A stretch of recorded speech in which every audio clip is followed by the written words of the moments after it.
This recording is going to be on the topic of the 39 prohibitions for Shabbat, and how these 39 prohibitions actually were instituted by the rabbis to minimize the growing number of prohibitions which were mounting onto the people during the times of the Mishnah. There's a statement in the Mishnah in chapter 1 of Ḥagigah and Mishnah 8. It states the following: the laws of Shabbat are like a mountain hanging from a thin hair. Why would the laws of Shabbat be described in this way? Well, I think it's obvious. If you look in the Tanakh, there's not many details in regard to the laws of Shabbat. There's some general principles. You shouldn't kindle a fire. You shouldn't engage in commerce. You shouldn't engage in agriculture. You should remember and guard the Shabbat. You should call the Shabbat a delight. Not go in your own way. A few other things, but not much. But by the time of the Mishnah, the laws were so many that they were described as a mountain hanging from a thin hair. The thin hair being the few mentions of the laws of Shabbat in the Tanakh. So the rabbis subsequent to this time period come and institute the 39 principles, and they institute 39, not 40. In other words, it's like to say there's 39 prohibited labors, don't add to them. So if the prohibited labor doesn't fall in any one of these categories, there's no need to make a prohibition where one does not exist. There's also in the Talmud Bavli and Bava Kama and 79b, side B, it states actually that the sages the principle is the sages can only institute a gezerah or a fence. They can only institute rulings on the people which the majority could keep. And so such a principle, or really a standard for the sages, makes sense in that environment where the laws were starting to become too many.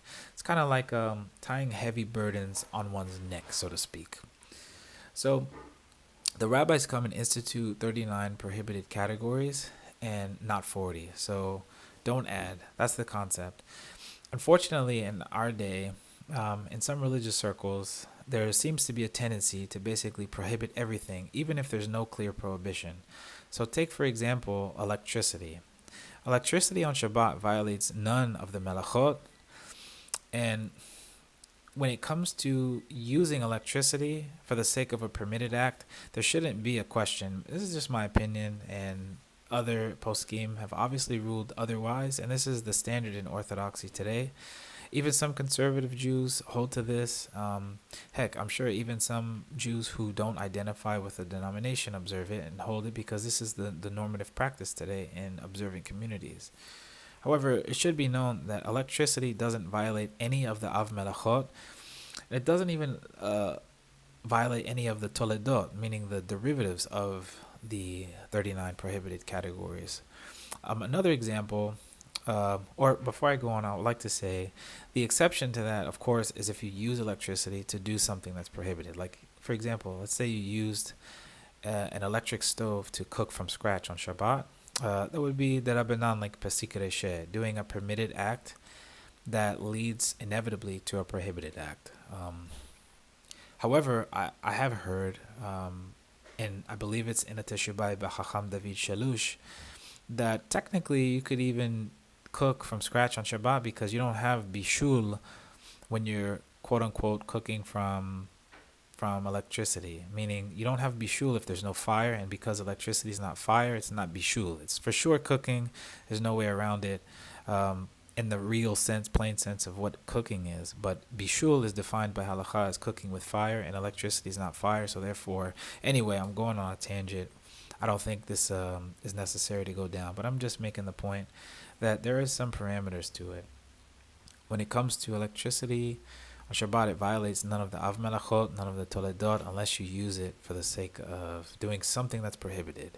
At that point, it would be derabanan, like pasik reshe, like doing something that's permitted, which will lead to a prohibited act. Another example, which I heard recently, is mopping on Shabbat. And the person who was asking was trying to make the case that mopping is a problem because there is a prohibition of cleaning on Shabbat, like cleaning your whole entire house, which is legitimate. However, if there was a spill or something like that, and there was somebody in danger of slipping and falling, the questioner was basically saying that using a mop would be prohibited because of squeezing. You might squeeze the mop, and squeezing is sehita, and that's a prohibition on Shabbat. Well, it's true that sechita is, meaning like squeezing, is a prohibition, but it's not a prohibition of the 39 prohibitions. It's actually a derivative of dosh, which means threshing. And threshing meant removing some type of food item from its casing. So the av malacha is dosh, and the derivative is sechita, meaning you're squeezing something to use its liquid, meaning you're trying to get some type of liquid from a food, like a lemon or an orange or something like that. So nobody in their right mind would squeeze a mop and drink the liquid that came from a mop. And so the other way they try to squeeze mopping on Shabbat as a prohibition is maybe you would be like laundering, like cleaning. The only problem is that nobody would consider squeezing their mop as if they were cleaning it. And so if you don't have squeezing for liquid that you're going to use, if you don't have laundering, and you don't have the intention of either cleaning the mop or using the liquid to drink it, there's no prohibition. And there is a statement in the Gemara which clarifies this issue. When there's no legislation, basically how a Jew can operate. It's from the Talmud Bavli in Makkot in chapter 10, side B. It states the following: Min ha-Torah o min ha-Nebi'im o min ha-Ketubim b'derek she'adam roseh lelech bah malechinoto, which means from the prophets and the writings, or from the Torah, the prophets and the writings, one learns that along the path a person wishes to go, one leads them. It's essentially saying that you learn from the Tanakh that the way that a person desires to go, he should go in it. Meaning you have freedom. I asked Chacham Demot to clarify this line from the Sugya. Essentially, he stated that it means whenever there's no clear legislation, a Jew is free to make a decision. I heard in a shiur by Rabbi Alan Yuder one time something similar. He said, there's a Hebrew word whenever Jewish law does not address a situation. And he asked the crowd, do you know that Hebrew word? And nobody could give him the answer. And he finally answered, the word is muttar. It's permitted. If Jewish law doesn't address an issue and there's no clear legislation on it, it's muttar by default. So that's as much as I'm going to go over in this recording. I'll try to do some more on Shabbat and basically just provide insight into the fact that there's no need to try to squeeze an action into a prohibition when it's not necessary. If you just feel like you need to do something and it just makes sense to do it, you shouldn't assume it's prohibited. Start with the fact that it's permitted, and if by some chance you learn later on that there's a clear prohibition, if you are seeking to be Shomer Shabbat, at that point you can make a different decision. But otherwise, I wouldn't walk around with this fear of constantly violating Shabbat, because it kind of takes away from the whole spirit of Shabbat, which is an interesting topic in and of itself. Uvdin dechol. Anyway, thanks for listening. Take care.